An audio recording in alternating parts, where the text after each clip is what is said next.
Itong gawin, sabihin ko na po, no? Mula ulo, kumpleto sa kados po ito. Hospital na battle. Mula ulo, tataas kong kilay nyo. So, sasabihin ko. Kailan po sa resulta tayo mag-usap. Pag ginamit yung po ito, pati doktor magpapamangot. Paano nangyari yan? Si Susan, tasa kami ni Susan, ang wag awardee. Yan po, palapang po natin. Simple na housewife, but because of the product, kaka-awardee. Because, papaliwanag ko yung chinkitances, walang yumayaman ng empleyado, ang yumayaman ng negosyo. Ang problema, malaki ang kapital. Okay? Pero dito sa miskin, 18 years old kaya pumasok, at i-share mo lang ang message. Sabi nga ni Chinkitan, nag-deliver ng entrepreneurship, find a powerful product and that will be a powerful business.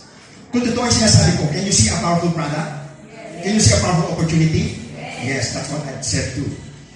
Nung nakita ko po siya, nung sinabi ng speaker ko, na kaya gawin ito mula ulo hanggang paa, from simple to major, prevention and healing. Ano yung simple?